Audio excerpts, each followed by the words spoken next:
नमस्कार, मैं हूं सतीश और आप अभी कोसी टुडे देख रहे हैं। देखिए कि पूरा बिहार भर में पैक्स चुनाव चल रहा है। आप सभी को मालूम है कि पैक्स से रिलेटेड खबर हम पिछले कई दिनों से दिखाने का काम कर रहे हैं। आज हम किशनपुर प्रखंड अंतर्गत शिवपुरी पंचायत में हैं और हमारे साथ नए पैक्स चेयरमैन प्रत्याशी सचेंद्र कुमार उर्फ नेहरू जी मौजूद हैं। सबसे पहले कोसी टुडे में आपका बहुत बहुत स्वागत। जी बहुत बहुत धन्यवाद। आप शिवपुरी पंचायत से पैक्स अध्यक्ष के तौर पे चुनाव लड़ रहे हैं। क्या कुछ यहाँ दिखा, किसानों की क्या कुछ आपने सुना, उसके साथ क्या कुछ दुर्व्यवहार हो रही है पैक्स के साथ? आप तो जहाँ से चल करके आए हैं वहाँ से चारों तरफ आप नज़र को खिराते हुए आए हैं और देखते हुए आए हैं कि यहाँ की माली स्थिति क्या है।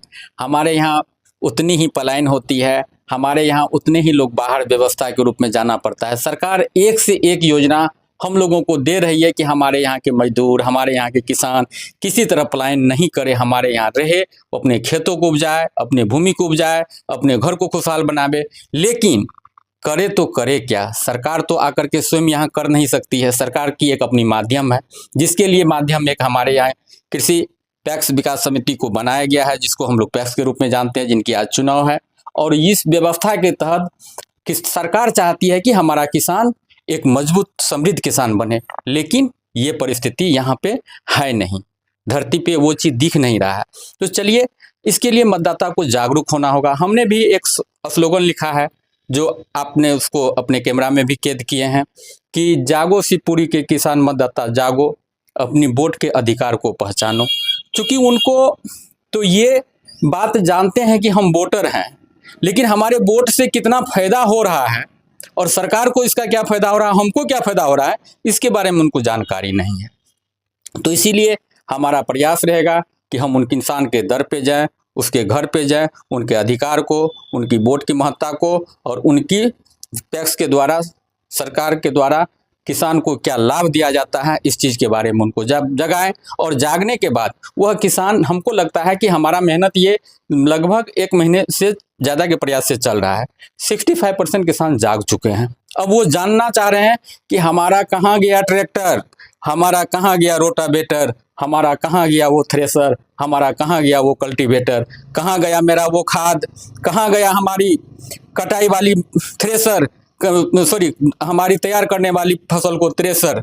ये चीज़ किसान जानने के बाद अचंभित हो रहे हैं और किसान को लग रहा है कि सरकार हमारे लिए बहुत कुछ दिया है, लेकिन वर्तमान पैक्स अध्यक्ष के द्वारा हमको इससे दूर रखा गया है। तो इसी प्रयास को, इसी बात को लेकर के हम आम जन किसान के बीच में जाते हैं। तो हमको आज वो इस बात से सहमत कराते हैं कि नहीं, ये चीज़ की जानकारी आपने हमको दिया है, आपकी में वो चीज़ दिखता है कि आप ये चीज़ को करके दिखाएंगे। तो विश्वास पे हमको इस बार मत देने के लिए जा रहे हैं। उन लोगों ने अपना अपना मन बना लिया है। कई जगह किसानों को ये भी पता नहीं है कि पैक्स क्या चीज़ है। आपने तो उसमें मिलने वाली बहुत सारी चीज़ें भी बताए हैं और कई ऐसे भी उम्मीदवार हैं जो खुद नहीं बता पा रहे हैं कि पैक्स में क्या आती है और किसान के लिए कितनी महत्वपूर्ण चीज़ पैक्स है। लेकिन कई जगह किसानों का आरोप है कि पूर्व जो पैक्स चेयरमैन हैं उनके द्वारा कुछ ऐसे लोगों को वोटर्स बनाया जाता है जो कि किसान नहीं है, और जो हकीकत में किसान है उसे वोटर्स नहीं बनाया जाता है। जी बहुत अच्छे अनुभव आपको है। आपने बहुत सिलेक्टेड प्रश्न को रखा है। हमको लगता है कि इस प्रश्न के बारे में यदि सरकार तक हमारी बात जाती है आपके माध्यम से, तो सरकार भी इस पर पुनर्विचार करेगी। क्योंकि सब लोग जानते हैं कि अध्यक्ष के ही अंतिम सिग्नेचर से वो व्यक्ति उसमें मतदाता हो सकते हैं। तो रही बात अध्यक्ष साहब, तो क्यों चाहेंगे अध्यक्ष साहब जो हमारा वोट बिखर जाए, हमारे वोटर वैसे लोग बन जाए, कोई इस बात को, हमारे जैसे नौजवान लोग जो है इस बात को आम चर्चा का विषय बना दे, लोग अपनी हक की लड़ाई लड़ने लगे, लोग अपना समुचित लाभ लेने के लिए तैयार हो जाए। क्यों चाहेंगे भला वो अपना ऐसा अपने गर्दन में अपने से छुरी चलाना? वो तो ऐसे ऐसे डॉक्टर सबको बनाए हुए हैं जो कि उसको सिर्फ जानकारी है कि भाई चलो पैक्स है, पैक्स में जाते हैं, धान चावल डीलर के यहाँ जिस तरह से मिलता है उस तरह से उनके भी यहाँ मिलता है और लेकर के अपना घर जाना है। वही पैक्स है, यही पैक्स तक, यहाँ तक हमारा पैक्स भी सीमित है। लेकिन हमने जन जन को यह चीज़ दिया है, बताया है, कहा है, लोग किसान समझ रहे हैं, लोग किसान जागरूक हो चुके हैं, लोग अपने अधिकार की बात करने लगे हैं।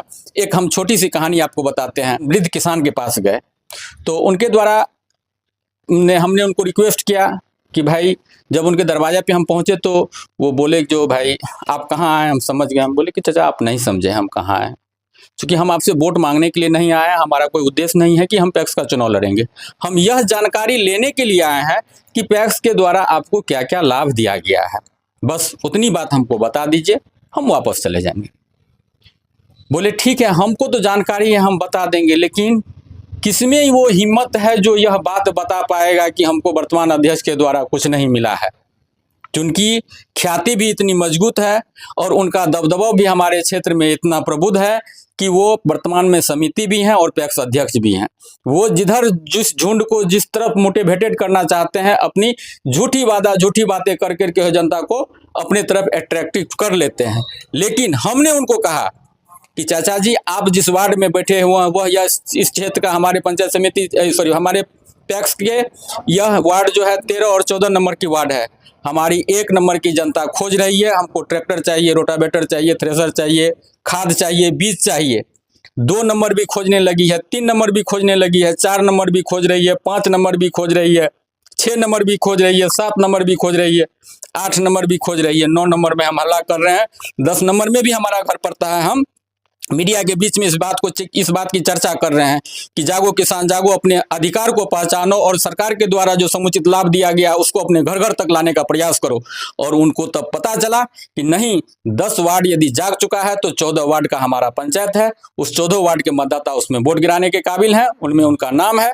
तो वो लोग समझ गए कि यदि 10 वार्ड जाग चुका है तो 4 वार्ड को भी जागना पड़ेगा। और उनके भी दिमाग में यह बात बैठ गया कि इस बार वो पैक्स की लड़ाई ऐसी लड़ाई नहीं है जिसको बंद कमरे में रख करके लड़ा जाता था। ये आम जनता के बीच में, आम मतदाता के बीच में आ गई। अब मतदाता मालिक सोचेंगे कि किनको देना है वोट, किनको अध्यक्ष पद देखना चाहते हैं, क्योंकि यहाँ तो लोग एक से एक लुभावना ऑफर लेकर के जाते हैं। और सबसे बड़ी हम लोगों को सरकार से भी मेरी निवेदन होगी, ये जो बार्गेनिंग का रात में 2 रात जो इलेक्शन के नियरेस्ट समय बचता है, तो उस समय जो पैसे का जो खेल खेला जाता है उसी में आम मतदाता दिग्भ्रमित हो जाती है, जिस समय में सही निर्णय लेने से वो उस समय डगमगा जाती है। अगर यहाँ के किसान सचेंद्र कुमार उर्फ नेहरू जी को मौका देते हैं तो क्या सचेंद्र कुमार उर्फ नेहरू जी जो बातें किसान से वादा कर रहे हैं, ये सारी वादे को पूरा करने में सफल रहेंगे, हमेशा तत्पर रहेंगे?